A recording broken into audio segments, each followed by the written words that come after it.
Have you ever imagined that you close your eyes and you take a deep breath and imagine a world where your thoughts they become actions?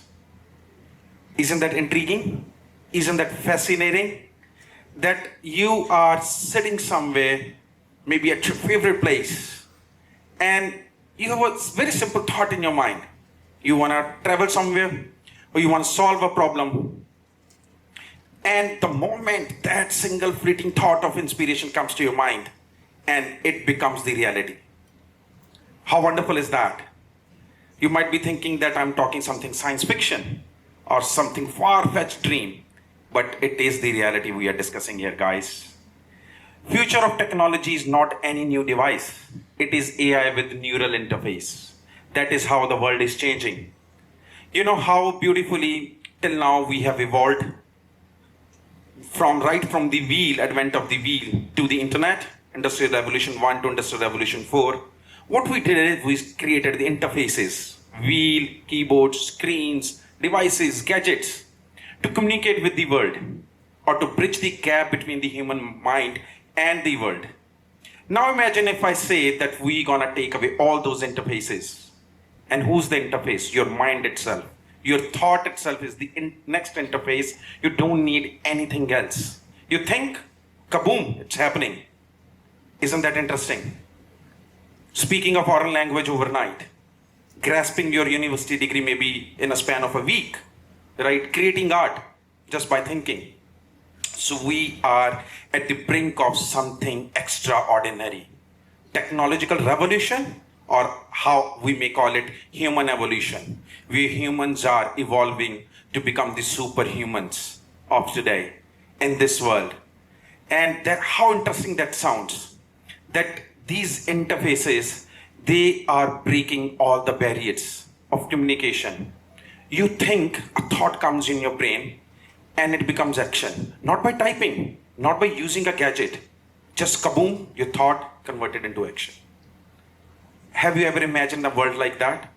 Imagine lights in this auditorium. If I can command through my brain. That is the new interface, that is brain-machine interface, BMI. It's not body mass index, it's brain-machine interface. So this is what it is doing. It is eliminating the limitations of being human itself. Certain times we are in a position whereby we feel, oh, this arena is limited to the humans. We cannot do it. But this neural networks or this neural interface is enhancing our capabilities, augmenting our life, taking us to the new realms, making us superhumans, right? So imagine when we were a child, how easy it was to learn. As we grow older, learning becomes challenging. Literally, even if you ask me, if I have to learn a new skill today, I might be feeling deep inside me that it's not meant for me. But now imagine that entire skill set can be downloaded to your brain. And next moment, you're playing a guitar on the stage. You thought about it and it's happening, right? So from calculus to quantum physics, from ancient civilizations to modern literature, everything just at a thought of a speed. Whatever you think, it's happening. And for that, what we are exactly doing is we are breaking the barriers. We can enhance our human capabilities to next level. We can even, so imagine if you can paint without even lifting a brush. You think it and a 3D model is rendered in front of you. What are we thinking? And we talk about teleportation. Have you ever thought your thoughts can be teleported? You're sitting with each other without even talking, communication is happening. Your thoughts are getting transferred like a Wi-Fi network.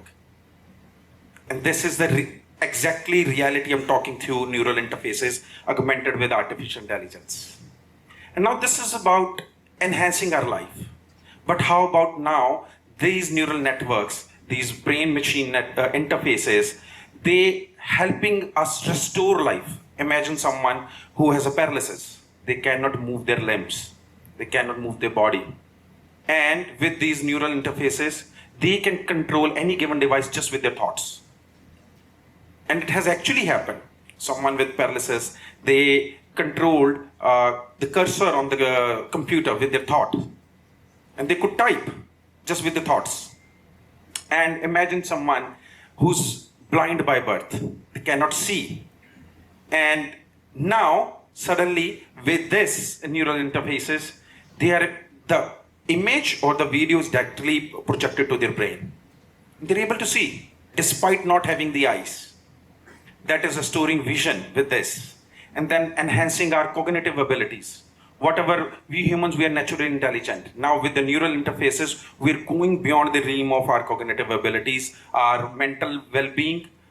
Imagine someone having Alzheimer's, dementia, Parkinson's disease, PTSDs. And they are just getting healed within a flick of a second. Someone having Alzheimer's, forgetting, and their own memory getting downloaded to their brain. How does that sound to you? It has it's like seamlessly controlling the thoughts or seamlessly controlling the world around us, and that too without using any device. Everything is down here in our brain. So this evolution of humans is taking us to next level, where engineers, architects, scientists, innovators, they're going to create, produce, innovate, disrupt with the speed of thought.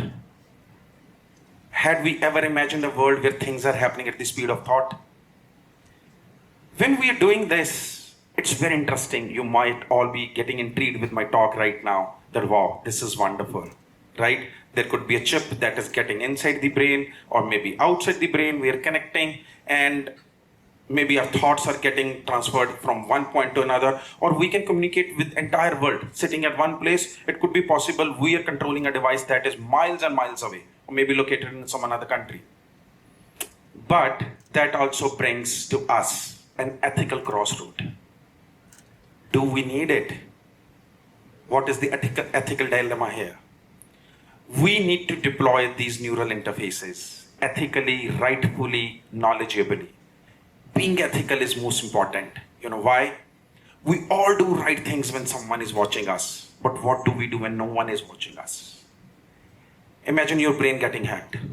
Someone can look inside your brain. Tomorrow, what will your friends think about you? The one who you say your friends are, right? And they can read your thoughts. Then, isn't that, a dystopia? Looks like someone can ponder upon into our brain, they can look into it, they can dive down into it. Then who owns this brain? Who owns the data inside the brain? Is it the person who owns the brain? Or is it the government? Or is it the company that created that chip? Or is it all three of them? And what about now artificial intelligence equipped with these neural interfaces? They can influence your thinking. Right now, when we go to maybe internet, we're watching some reels, and we get sometimes influenced that, okay, wow, this is happening. Or certain times we have a mood shift also. Now, through those neural networks, if something is projected into our brain, imagine how biased it can make us. Whether now the question arises, can they control our mind? Can they literally hack it? Do we need it? So there is and this can also cause a danger of inequality. Because it could be possible that this technology is only available to the wealthy few, the rich, the capitalistic class, and what it can do is create the dictators and the slave culture. So the onus lies on us humans that if this is happening, this should be done ethically. And then should we enhance beyond the nature intended us? As already said, that we are naturally intelligent. Should we be gearing towards these neural interfaces? To some extent, yes, whereby it can restore our lives, where it can augment our lives. But when in a world of today's, in 21st century, whereby we are not even able to protect our digital privacy, though despite having so many laws, how about when we have a neural network right in our brain and someone can ponder upon it? Someone can look into it. How risky is that? And there is a moral risk. So what we need to do, we really need to frame an ethical framework, building a responsible future. Why do we need to do the responsible future for the generations to come? We really need to have an ethical framework in terms of the developers, in terms of the organization, in terms of the governments. Entire human race has to come together to make this possible, that if we are implementing it, it should be done rightfully. Otherwise, day is not far when we might face another kind of pandemic through these neural interfaces. So that requires a call to action. Future is in your mind. We all think different. We all have distant dreams. We all have visions that all can be achieved. And that can be now achieved far quicker.